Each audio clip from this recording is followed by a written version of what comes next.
Okay. So this is for EDU557, which is field experience, the second semester. This is the end of the semester check-in to see what things are due at the end in the last week 16. So a couple of things that we're going to talk about: contact log, summer enrollment, performance assessment, and then what your third term or third semester of field experience will look like, and the things that you'll have to do for that. Okay, so first up, contact log. Several have sent me what they have currently. That is the only thing that is due for this semester. So I know in the first semester, you guys turned in your memorandum of understanding. You had some other things that you had to give to me along with your contact log. The only thing that you guys have to turn in to me at the end of this week 16 is your contact log.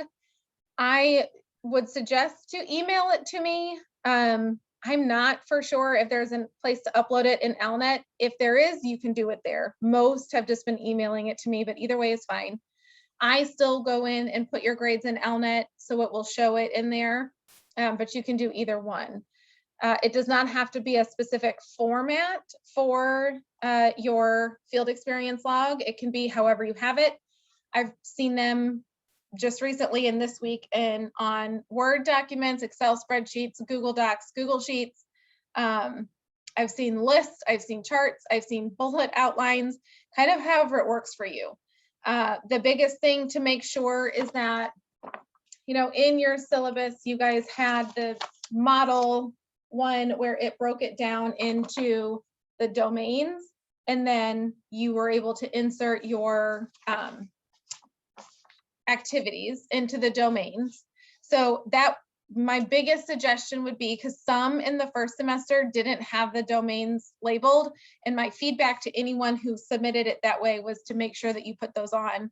I highly recommend that you do that before you send it to me in week 16, if you don't have it already, because next semester is going to fly by and it'll be kind of a pain to go back and do it after.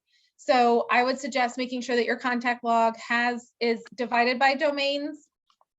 The biggest thing has continued to be kind of obstacle has continued to be that 10-hour rule. So just be mindful that you can't have the same activity or type of activity for more than 10 hours. If you're doing something that's very comprehensive. So like someone emailed me the other day and said that they have been charged with essentially like reviewing policy and holding meetings about it, reviewing the policy, researching existing policy from other districts, creating new policy, all of that. So of course, that's going to take more than 10 hours. But if you kind of break some of that down, you can probably pull bits and pieces of that into other domains. So there's definitely like the visionary piece. As you are creating the newer version of the policy or whatever it is that you're working on, there's potentially relational leadership experiences if you're having those meetings, or as you're building relationships with neighboring districts, if you're gathering policy from them. Could be managerial and just managing the timeline of it, and you know, the expectation of from beginning to end what needs to be done. Depending on the policy, maybe instructional. It just kind of depends. So for things that are taking up big chunks of time, just reflect on it and see if there's something that you can continue. Like you'll still have it as the same activity like policy committee, but in your explanation, you'll differentiate why it fits under a different domain, bits and pieces of that fit under a different domain.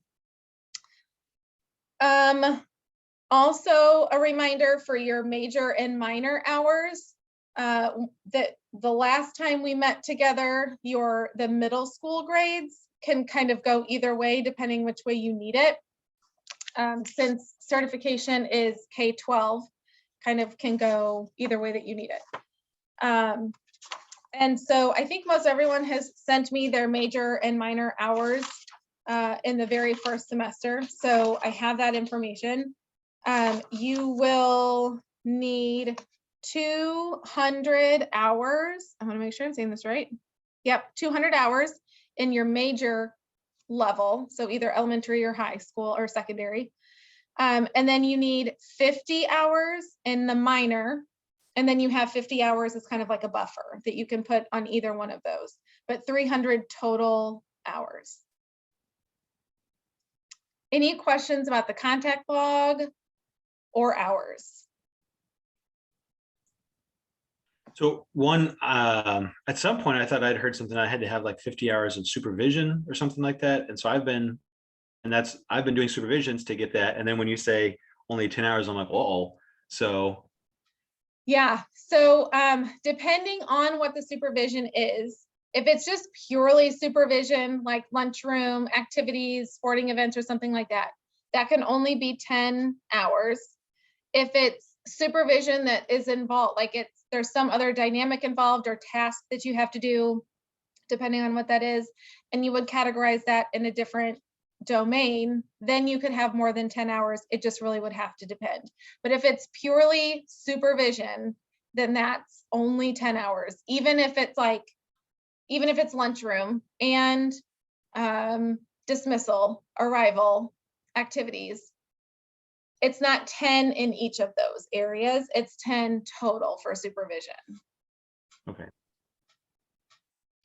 Yeah, that one's hard because, I mean, it's the easiest to do because usually everybody needs help supervising things. So you can get those hours pretty quickly, which is probably why they limit to 10 hours. But I hadn't heard the 10-hour rule before today, if I'm real honest with you. So okay. I'm going to have to go back and look at stuff. Okay. Because when we had Chris Schmitz, I think last semester, he was kind of like, just get what you can get. He's like, go for it, grab everything because it's COVID and it's crazy. And so right. that's what I've been doing. So the 10-hour thing, I'm afraid is going to set me back. Okay, well, and don't panic about it. So let's just, whatever you have right now in your contact log, leave it there. Send it to me and we'll see what we need to do. I'll look at it and we'll see what we need to do. I have a question. It's kind of related to the 10-hour thing, but it's kind of about trying to understand what fits for the 10 hours versus what would be considered a different activity. So I'm on it's an equity committee, and we had training about our newer vision in the district. It's called Focus Area 5. And I had, as a part of that committee, I did the trainings to other teachers throughout the entire district. And so I used just 10 hours of that, even though I had like 50 hours of training. So I used my 10 on with that one specific activity, but we also meet with that group. We've met to discuss not the results from our training and the meetings that we've had, but discuss the actual focus area itself, not related to the trainings that we received on how to conduct our district-wide equity trainings.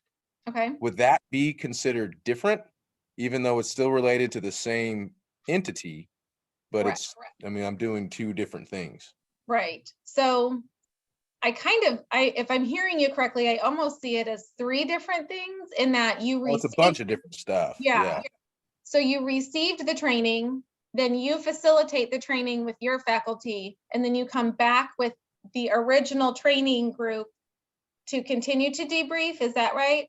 No, so we received the training, and then we facilitate the training, and that's 10 hours. I use 10 hours in that. Okay. But then the whole training is around a new vision that the district has adopted. It's called Focus Area, and it's our 5th focus area related to diversity and equity. Okay. And so we met to discuss that piece, not training the district on how to, appreciate people and blah, blah, blah, but just that new additional focus area is like a 2-hour Zoom meeting on a random Wednesday. So would that count? That would be different, I'm assuming, since it's not related to actually training and going and facilitating those. What did you count your 10 hours in for the training and facilitating? So I took 10 hours to say it was the actual trainings themselves, that I conducted and facilitated. I used another 10 hours from that equity training. I put that in visionary. And then Okay. as far as relational goes, I took 10 hours and put it on relational because, building those relationships during the meeting. You're So facilitating that, right? yeah. Yeah, I myself and a partner and a peer of mine would lead those meetings. Mm-hmm. And so I took 10 hours from that and put it on relational as well. Because I remember you saying we can kind of double dip with that. And so I didn't use all, I did a bunch of different trainings. Like Right. it was almost every single day for 2 hours for like 2 months in a way. So I put the training hours within my log, but I was doing different things within that. So my question was, is that okay? Or is it all still just 10 hours, even though it was focused on No, different because aspects? I think the way you have it divided up would be appropriate in that the visionary piece is literally that's what you're working on, is the vision of that focus area. The relational piece of you facilitating and implementing the training.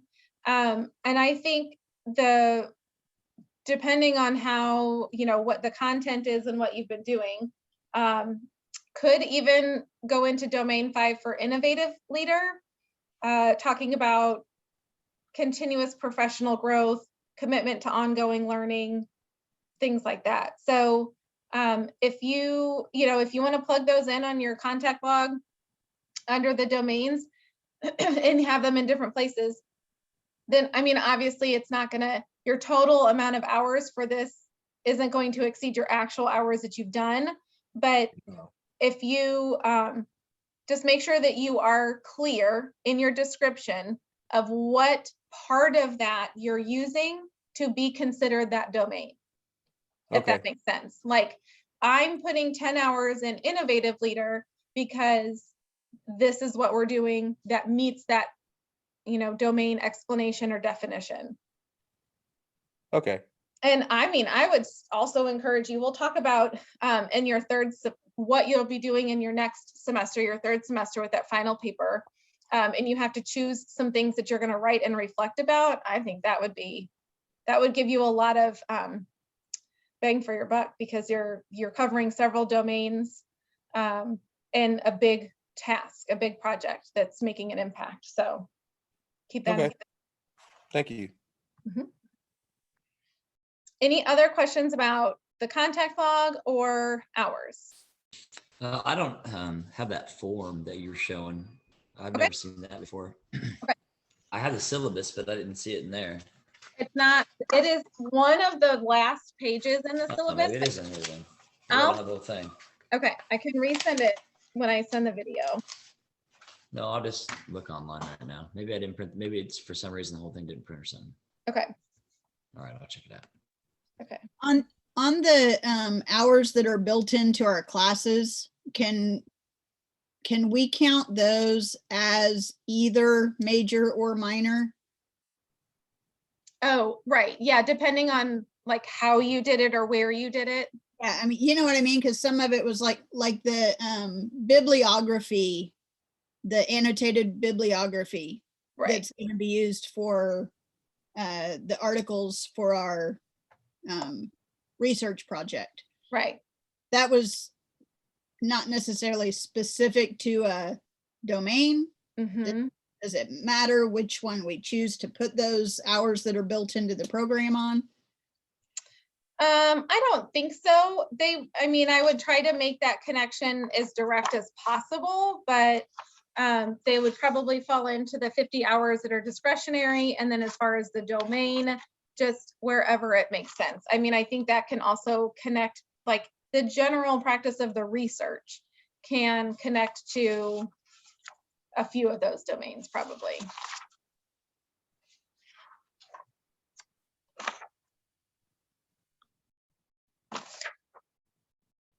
Yeah, I could see that your research for that could be, I foresee it in innovative leadership because the whole purpose of what you're researching is to improve things and improve the system of whatever is not working that the instructional problem is created by. So yeah, I would just, it might be a little bit of a stretch, but count the hours. Okay. Any other questions on contact log or hours? Yeah, I found that form. Can you give me a little instruction on it? So Yeah. like, so I just been keeping mine through like a Google Doc, like, Which is also fine. You Yeah. don't have to use this. oh, okay. So the only thing that I would say is if you're not using this, which to be very honest, not many people are using this. Most people have a Google Doc or they created their own table or spreadsheet or something.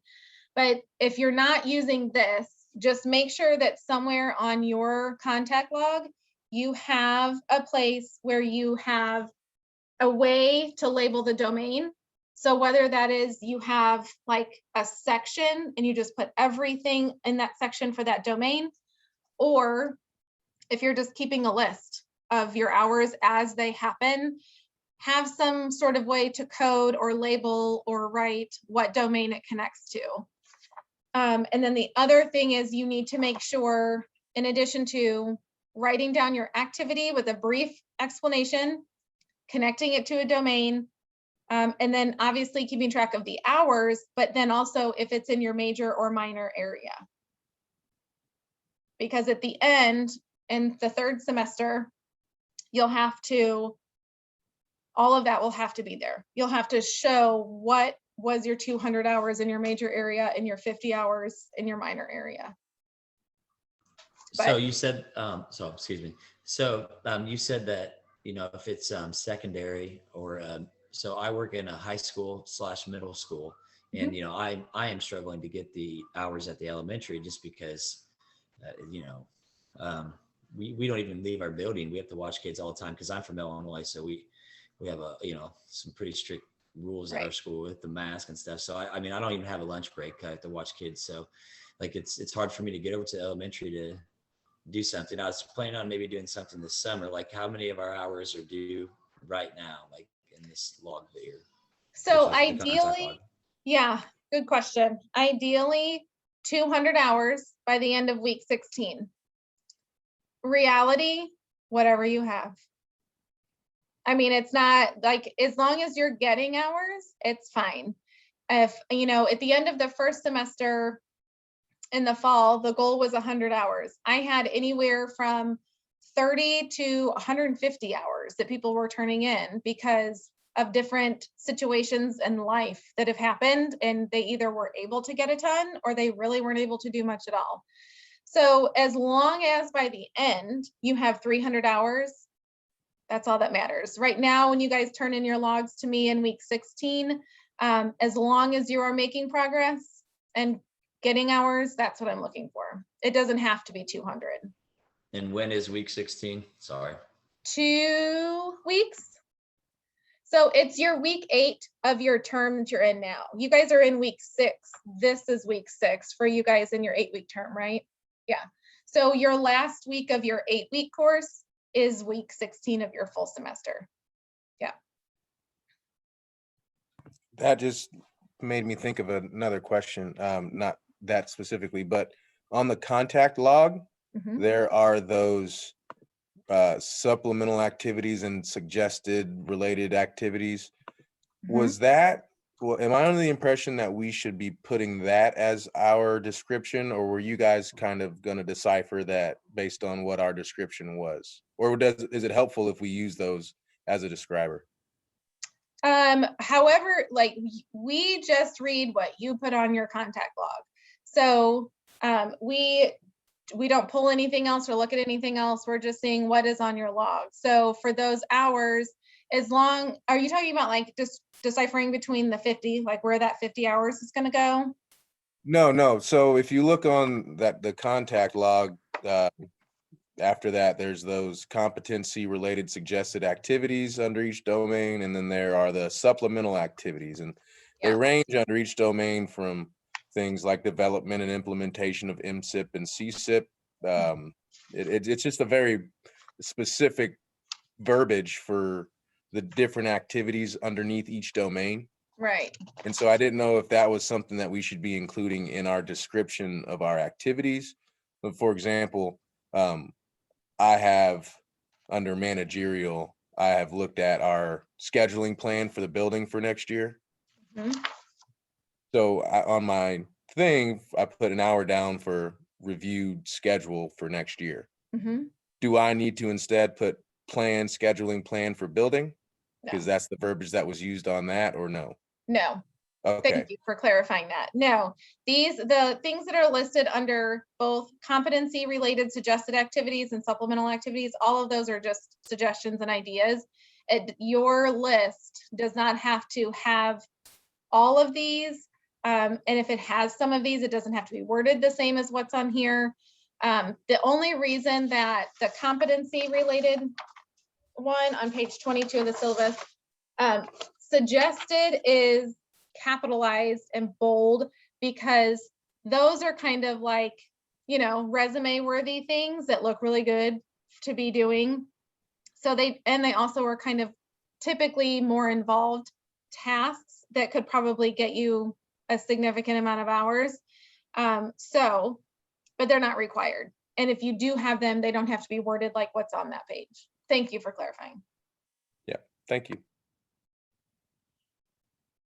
Okay. All right. If you have any other questions, if you guys are in here or watching the replay, email them to me, and I can send like a Q&A doc out if we need to, if there are more questions. The next thing is the third semester. So this summer is the third semester for your field experience. So it's kind of nice because there's flexibility there, but it's also a challenge because schools may or may not be in session, which in and of itself can be nice because then administrators are usually still working. So there's things that they're doing that they could probably use help with. So over the summer, by the end of your summer, I'm going to look up really quick when the summer semester goes into August. So I want to make sure to tell you guys.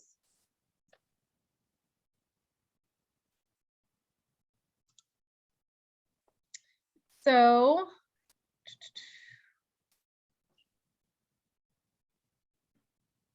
oh, there we go. All right, summer session begins May 3rd and ends August 20. So again, that's 16 weeks. You'll have 2 of your 8-week terms that are within that same window, but the field experience is 16 weeks as it usually is. So May 3rd, when you start your first 8-week term, you'll also start your field experience. We will have a check-in towards the end of that 8-week term, and then a final check-in around what would be like week 13-ish to see how you guys are doing. And then we'll have a final check-in that last week. And then the end of that session is August 20th. So everything will be due August 20th for your field experience. And we'll talk in a minute about what that involves. But so if you have not already, just make sure that you are registered and enrolled for that, because remember, it doesn't automatically happen. So make sure that you've done the registration for your summer semester so that you're in that term. And I will still be your field experience person. So if I don't hear from you or something, I'll check in, but just make sure that you get registered. All right, before we go into the performance assessment, I just want to chat for a second so you guys know what is coming at the end of your third semester. So also in your 557 syllabus, it's on page 27. It's resource number 6, but it says field experience reflection paper. So this is a 10 to 15 page paper that you are writing. It's double spaced. It's a reflection. So, you make it what it is, based on all 3 semesters of your field experience, all 300 hours. It's going to be a Word document, and it will be a summary. It will be both a summary of your entire experience, but then you're also going to pull out some key things. You will relate it back to the Missouri Leader Standards and the domains. And it says the summary of the internship will include critical lessons learned. Let's see, put it in a Word document. Select a minimum of 4 field experience activities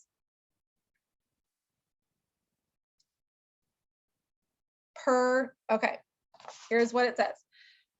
It is suggested that you create this in Word. Students are expected to select a minimum of 4 field experience activities per standard to discuss in the paper. You have to include all 5 standards and identify each domain as you reference it. So as you're sharing about those activities and experiences, you're talking about what you've learned, any knowledge that you've gained, professional growth, how you'll use it as a future school admin, and then you'll finish the reflection paper with what would have made the experience of your field experience more meaningful and future goals for yourself.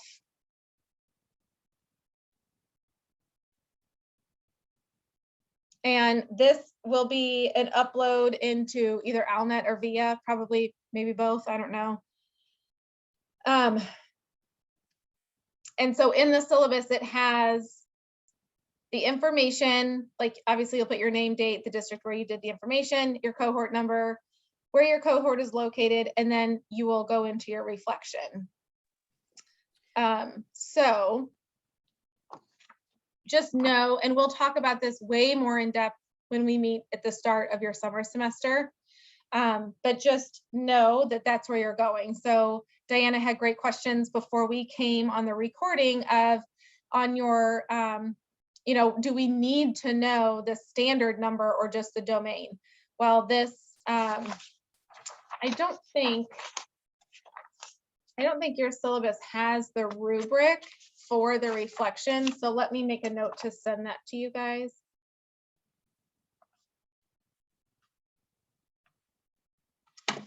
It is in the new version of the syllabus, but it's not in the current one. So I will get that to you guys, but just know that's one of the reasons all along I've said it's so important to make sure that your contact logs are thorough. You at least have somewhat of a definition of the experience so that you can remember what it is. Because you're going to have to write a little bit about from each domain. Okay, we'll dig deeper into that, like I said, as we set up our first meeting of the 3rd semester in the summer. So we'll do that in May. I'll give you a couple weeks to jump into your 8-week term before we do that, but that way you know what's going on. Okay, let's take a few minutes to talk about performance assessment. The information for that is also in your syllabus. It is on page 28, resource number 7. And I will also, when I send this video along with all the attachments that I'm talking about, I will send or resend the document that lays out what each section is. There were some questions that came in ahead of time, so I'm going to pull those up, kind of more like prep and what do we do, like what is going to be the expectation. So the performance assessment, as I have shared with you guys before, is addressing an instructional issue and what you're going to do to fix it, kind of what your action plan is. It does need to be something that is relevant, happening, that you can actually work on. It has to be, your instructional issue has to be supported by data. So it's not, you can't just say, we need to be working on ELA teaching strategies. you're going to have to say, our instructional problem is our scores are consistently low in 7th grade ELA classes. And so it does not have to be state testing data. It can be program data. The data can be anything, but you have to have it to support showing that that's an instructional problem. And then the rest, like that's kind of the first part of it. The rest of it is how you are creating a plan to address the issue, and then how you roll that plan out to your faculty or whatever it may be. So it really should be things that you, building wide is ideal, but as far as like you would be facilitating these discussions with your faculty to actually implement these things that you are doing. If it's a specific grade level, obviously you're not going to be doing that building wide, but you will be the role of the administrator in leading the conversations about what the change is or needs to be. The questions that came in earlier, like I said, were kind of more about formatting and setup. The first question was, where can we get guidance on the MPEA format? So that will be in the handout that I send you. This in your syllabus is just a very quick, like little bit of information about it, but I will send you a handout that will tell you what the prompts are. So the way that it works is it will tell you kind of what your topic is. It will tell you specifically what the prompt is. It will tell you exactly what you need to include. Some prompts include artifacts or evidence, for example, your data.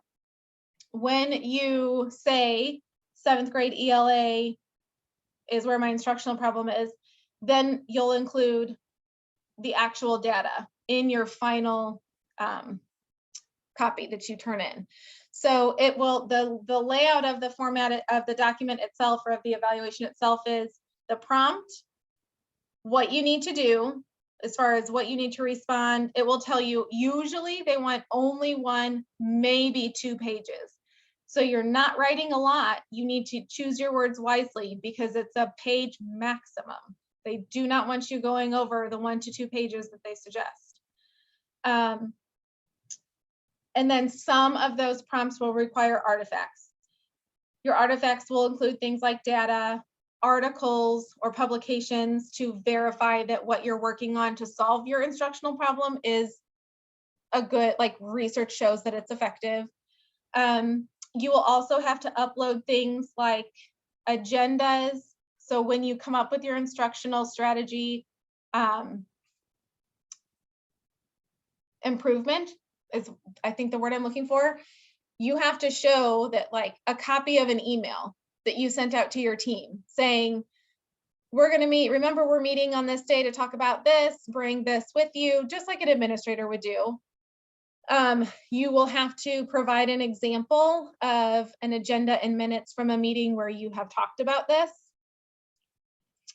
And you will also survey whoever's involved. So if you're just working with your 7th grade team, your 7th grade ELA team, then you create a survey because you're genuinely trying to figure out the information and if it's being successful. But then one of the artifacts for this is uploading or including the results of that survey so that you're showing the feedback. 1, you're showing that you're getting feedback, and 2, what the feedback is. So as far as formatting, each time it will give you the prompt, the specifications on how you're supposed to reply, and then any artifacts that you need to include. Is this something we're going to have a set time to sit down and do? Excellent question. So it is not a class, but you have it as if it were an 8-week class. So the way that William Woods has set it up, because we grade it, we administer the test and we grade it. You guys sign up for EDU583. I mean, you will have to sign up for it, but it's not a class. It is only the assessment. And what happens is you essentially create, for me, what I had my writers do, there's prompt 1, prompt 2, or no, it's not prompt because there's several prompts within. I'm drawing a blank on what it is, but it's like section 1 might have 2 or 3 prompts in it. So for me, when I am working with my writers over that 8 weeks, I set out timelines and say, totally up to you. Some people don't want a timeline. They just want to turn everything at the end, cross their fingers and hope for the best. I strongly recommend timelines so that you can work on section 1, get that good to go. You submit the work to the teacher or professor that's assigned to you. They can give you feedback. They cannot give you specific feedback related to the rubric or like, they can't really hold your hand on doing it, but they can give you recommendations. What about in my situation that's unique? I can't go back and change what I did because I won't be at that district anymore. Right. So what I've done as of June 4th will be the last thing that I'll be able to put my hands in my district. Yeah, which is okay, because you've already done all of the things that will be a part of that. So what I would encourage you to do specifically is when I email all of this information out, take a look at what the prompts are and the artifacts that you will need and see if there's anything that you haven't done or that you need to get to make sure that you have it before you leave. But it's okay if you can't, it's okay that you're switching districts. That won't really impact it. You've done the work up until this point, so that will be okay. So Sheila Logan probably hates me. I'm trying to figure out what this is because you guys say it's not a class, but yet we're paying for half a credit. Right. Can you give me some clarification on that? Like, it wasn't in our original outline and it's been changed. And so now I have to take out, I realize it's not a lot of money, but now I have to account for $200 more, right, which on a teacher's salary, and luckily I don't have a family to support. Right. Yeah, absolutely. You're right. Absolutely. Can you give me some clarification? I mean, I know that DESE required it. Right. She told me that much, but I guess I didn't realize that once a program started, it could change. I thought we were kind of locked and set in. Yeah, I think because DESE and the state have changed the certification criteria and the assessment itself. So this assessment has even changed versions and scoring procedures and everything else since I've been there only like 3 years ago. So just within the last 3 years, the assessment itself has changed and how it's scored has changed a little bit. So it was a little bit of a moving target because it was expected that there was an evaluation, but we didn't have one. So then it was created and then there were tweaks that were added in there.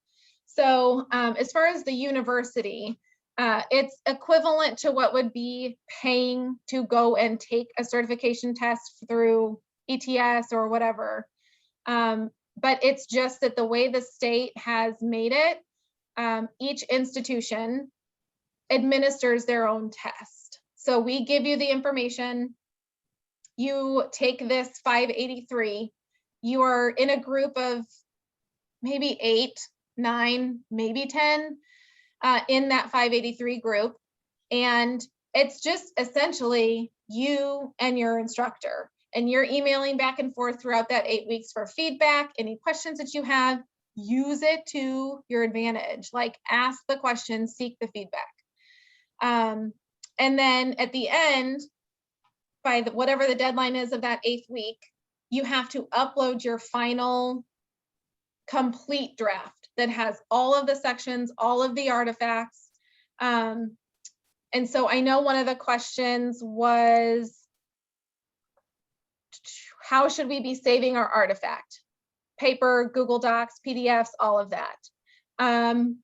Everything will be uploaded as, I want to say it's a Word document. It might be a PDF, but I would strongly recommend doing a Word document and then sending versions of that back and forth. So like what I would do with my writers is they would send me a Word document that was titled MPEA section 1. And then I would read it and I would change the title of the document to say MPEA section 1 with Turner notes and then the date. And so then you're essentially, it's the same as using a Google Doc and going in and doing that, but that way you have different versions of that document. Plus, most of the instructors at the university prefer Word over Google. It can be What if Google. what if we don't have the option for Word? Yeah. My district doesn't pay for it. Yeah. So it can be Word. It's not just, I mean, it can be a Google Doc. It doesn't have to be Word, as long as you're able to upload that in a PDF at the end. Can I ask a question? Sure. Because I didn't even know that we had a 583 that is a separate course that's not listed in this list of courses that we were given. Welcome to the unknown. Has it? So can you clarify that? Because, and when it's gonna be? I would have to look at your specific plan to go in and look at your cohorts plan. I'm going to make a note here. And you said it's called 583 MPEA?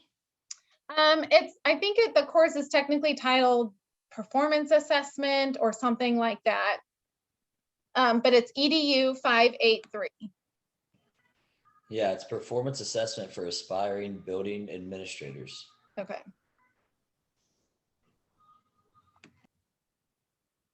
So is this going to be added on to the end of our program? Will we not actually be finished on March 2nd like we're scheduled to be? No, from what I understand, it should still fall in that last term. It's within the last cluster of classes that you actually take, is my understanding. But it's an additional charge. Yes. Half a credit hour, Patricia, is it half a credit hour? Yes, and so Lena told me to plan on 187.50 plus any increase in cost. That she didn't say why an increase, but I think essentially we're paying to sign up to be tested, is my understanding. Right. Instead of the school paying for that. I got a question. I Go think, ahead.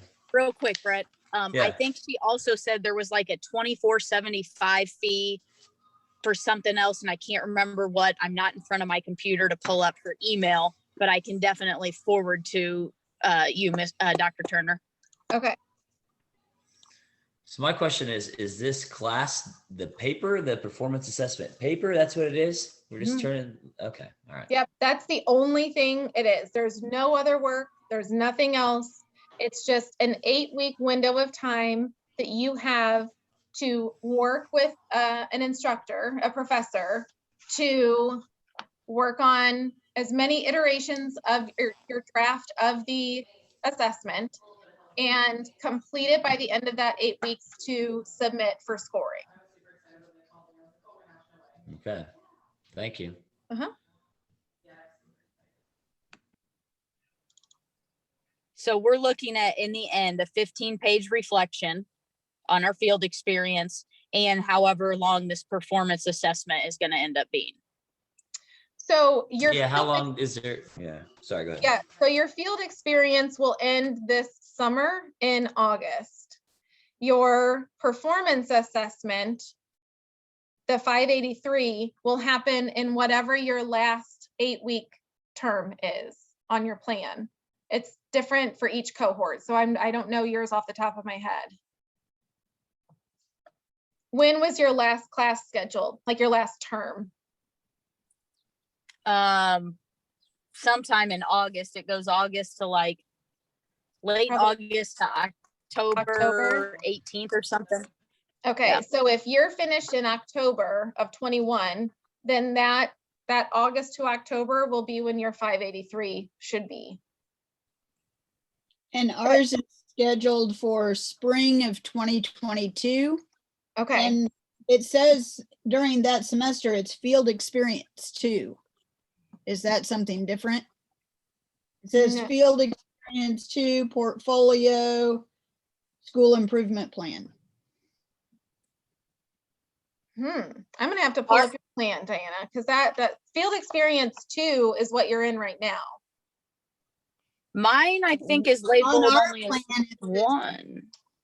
Yeah, on our plan, it says field experience 1 is offered 3 different times, but they're all called field experience 1.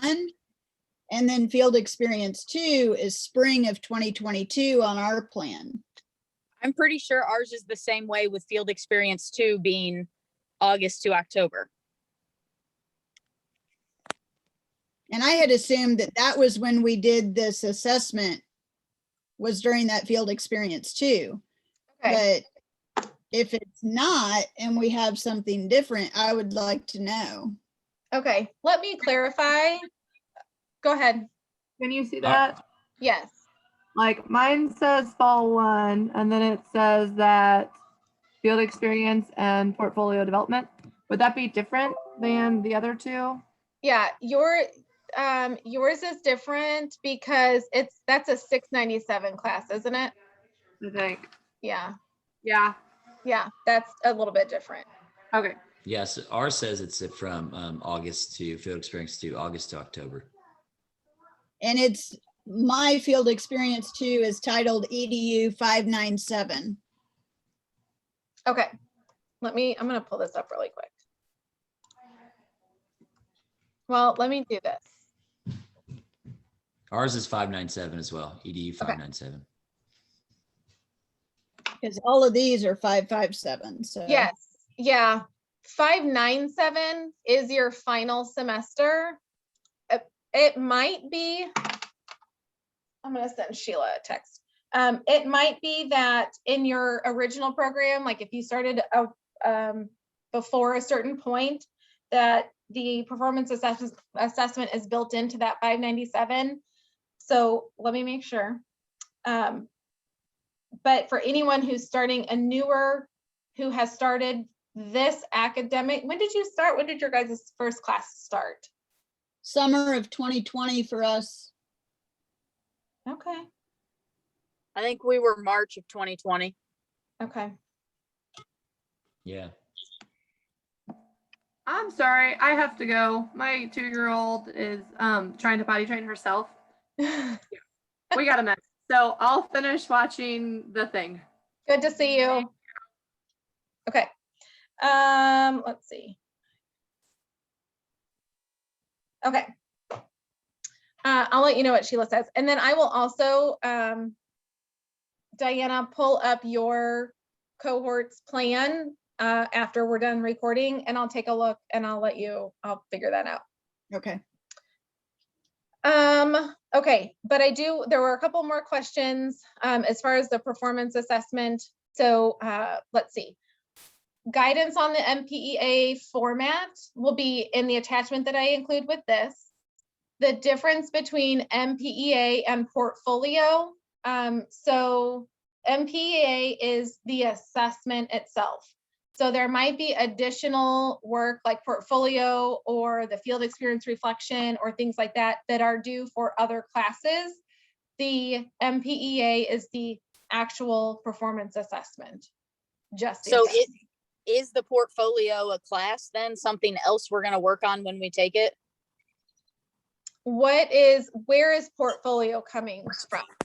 I think Selena Mentz sent us something this week. Brett, you might have better access because I'm on my phone.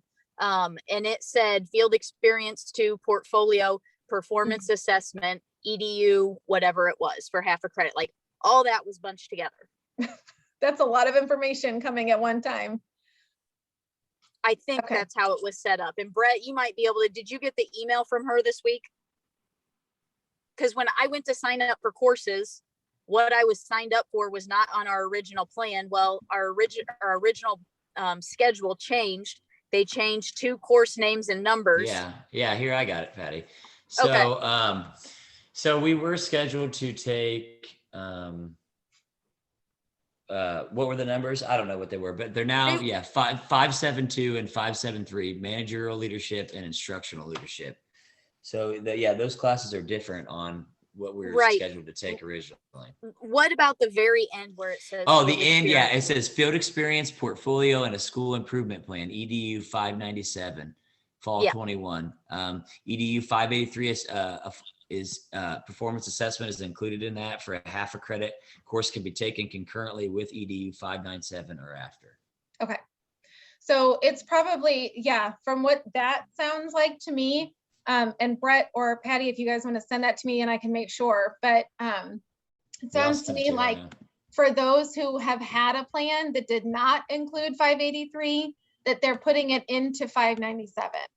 And for those that have started after a certain time, 583 is separate than 597. Okay, Yeah. so I did- can we, I just sent it to you so you can look at it if you have Okay, your email. thank you.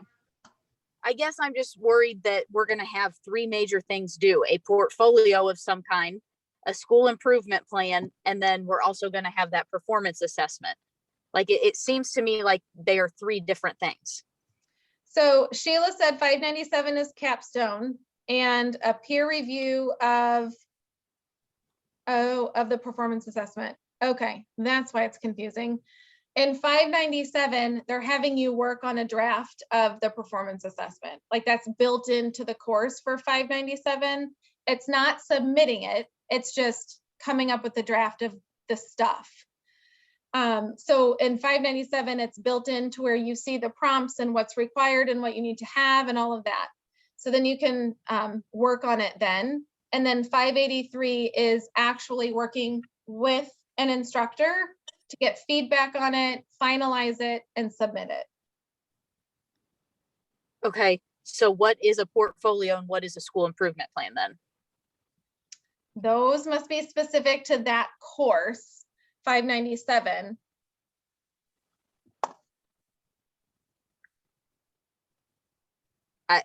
I'm pretty sure she hates me because I've been emailing with her back and forth all day That's trying to good, like yeah. get the answer that I mean, like, I don't feel like I've been given like what is this? Are we looking at a test? Are we looking at a paper? I don't know. I don't want to be bombarded at the end. Yeah, absolutely. All right, I'm getting clarification from her now on the portfolio and school improvement plan. Is that also in 597? Because you're right, that's a lot going on at the same time. And I apologize if I come off No, not at all. aggressive. I'm not trying to be. No, not at all. Those are I got a great question. questions. Yeah. So I'm from Illinois, so I'll have to get my Missouri license and then transfer it over and pass the Illinois board to transfer it over.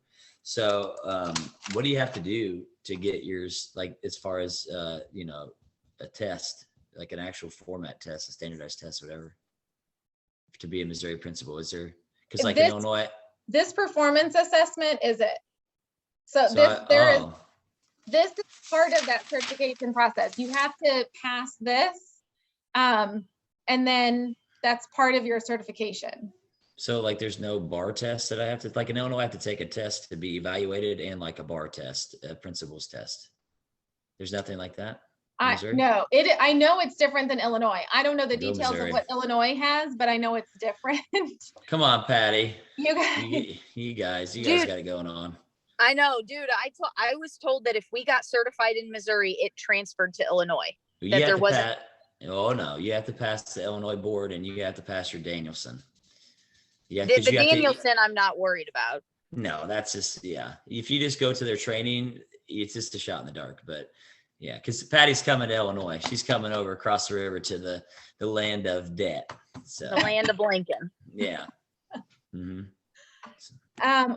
For just as an update, Sheila says there is no portfolio.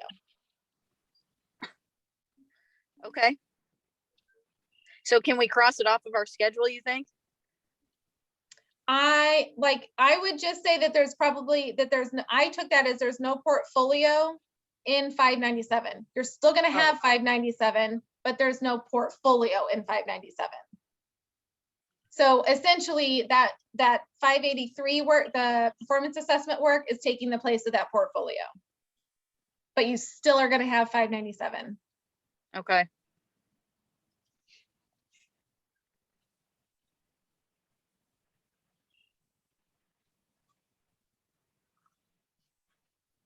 And I would imagine, just assuming the school improvement work is kind of based on that same work, because what you're doing for your performance assessment is school improvement.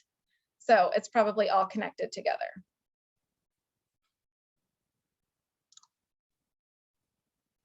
Okay, well, I see your wheels turning, Patty. So I'm going to ask, I'm going to go to these next questions while you're thinking. The last couple of questions were, should artifacts be lengthy, multiple pages, or basic? They can be anything. Artifacts can be like a screenshot or a document that is just a chart or a table or a data source. It can be an entire article. It can be like artifacts. There can be kind of anything, a document or a PDF of an agenda, of meeting minutes, of things like that. So the length question does not apply to your artifacts. The length applies to your narrative piece that you're going to write to the prompt. So I'm pretty sure all of the prompts say 1 to 2 pages. Some specifically say no more than 1 page. But so there's a limit on how long your narrative will be. There's not a limit to length on your artifacts. What if we use an article, but we're not using the entire thing? What if we're using like a paragraph from a 5-page article? Do I only include that paragraph? I think that's reasonable. Yeah. I mean, as long as you're citing it correctly and you have, you know, the correct information to cite the source, that would be fine. So are these artifacts submitted as separate documents? Or like if we have a graph of data, do we embed that into our narrative? So there are 4 parts or sections, and each section is an individual upload. But within that section is all the information. So if in part 1, I have 4 prompts and I need 3 artifacts, all of that goes into one document that I upload for part 1. Then I go to part 2, and let's just say I have 3 prompts and 2 artifacts. All of that goes in one, and I upload that for prompt 2. So the whole performance assessment written piece is not one document, but each part is one document with everything embedded within that. Okay, but like for the artifacts, do they just go at the end of what you wrote? Do you like reference them inside the narrative and then just put them in at the end? They Instead follow of the, embedding the graph where you're talking about it? yeah, they go with the prompt that it supports. So you might have prompt 1 that doesn't need an artifact, so you write your response. Then you might have prompt 2 that needs an artifact, so you write your prompt, put your artifact, and then go to prompt 3. So it goes in order. Yeah. Is there a separate section or link, or I'm trying to envision how this is getting uploaded? I guess I'm planning on typing everything up, printing out my prompts, and then scanning it back in with my articles right behind it to make it one document. You can, I'm trying to, I want to say you can include hyperlinks. You can include hyperlinks, but you have to make sure that they work. Because I've had people that have uploaded and they either missed part of the link or something. And if the link does not work when you submit your final version, it doesn't count as being attached. So I feel like my safest bet then, if I've printed off graphs and charts from Desi, is to print them off manually again, like, and then write my response to my prompt 1, and then scan it in, scan in my artifact, scan my response to prompt 2, scan in the artifact, and just make it one giant piece. I mean, that's going to be more time consuming, but more safe, I think. I've had people that have, like, while I was working with them, thankfully it was not on a final draft, but while I was working with them, they gave me a link to something, but it was password protected. So then I couldn't use that as an artifact because I can't access it because it's password protected through Desi or through their, district or whatever. So if you are going to do links, do it and know that it's working. If you're not going to do links, then yeah, I would just write your narratives, print those out, stick your artifacts in there, scan the whole thing and upload it. Yeah. Okay, the last question in here. How in depth do we go on the prompts? It says 1 page. Yeah. So that's, I kind of mentioned it before, but just to make sure I directly answer that question. If your prompt says 1 page is it. Don't do more than 1 page. Don't do a page and a line. It's a page. It all It say says- on the actual form, it all says approximately 1 page on the little performance assessment template. Yeah, I would stick to that as much as possible. Okay. There's a little bit of room, but your instructor will pretty much ask you to stick to that 1 page if it says 1 page. Just definitely don't go over. If it says like 1 to 2, don't send in 5, 6, 10 pages, because technically the evaluator doesn't have to read past what's expected. So if it says 1 to 2 pages and you have 8, the evaluator doesn't have to read pages 3 through 8, because that's not what was asked. So just make sure that, you know, you're mindful of what it's asking for. Don't go over. For one time, it doesn't pay to add more, go over. So, all right. I underestimated, that was great questions, good discussion, a lot of information. So I apologize for those on the replay when I started this and I said it probably is only going to take a little bit, and now we're 1 hour and 10 minutes in, but it's good information to keep. We will meet again. So your 3rd field experience starts in May. I'm going to give you a couple weeks to get into that term, and then we'll have a meeting. I honestly will probably schedule that meeting per cohort, and then we'll dig into what you guys need specifically for your cohort, your work in the last semester, and then we'll be able to get more specific. And you said you're going to send us those prompts that go with the performance assessment. Yes. Yeah. Yep. Okay. And I what were will- you talking about, Cecil? Like you said, you knew it was 1 page. Where was that at? It says it, Brett. My question was more like, are we identifying more than one possible implication, but only going in depth with one? Like, I don't know. As Well, I far just want as, to know what he. Well, go ahead. I just want to know what he was talking about. Oh, did you send the link? He said. Yeah, there was a template that one of my professors, I don't know if you had Genuine or not. Genuine, I think I said his name wrong, but he sent out a template to all of us that showed what is expected under each prompt. It wasn't, I don't think it was the complete thing because it only had 4 steps, and I didn't know if there were 4 or 5, but he I sent think there's only 4, Brett. I have a copy of that I can send you as well. I got it. I just uploaded Okay. it. Made a copy. Okay. Thank you. yeah. So just be thinking about that. And then our next meetings will be by cohort so that we can make sure that you are working in the right direction on your performance assessment topic, that you have the right topic before you get too deep into it. And then also what you need to be working on in your last semester of field experience. So I will send a copy of this video and all of the documents we talked about tonight, probably, as long as it downloads quickly on my computer. If not, tomorrow for sure.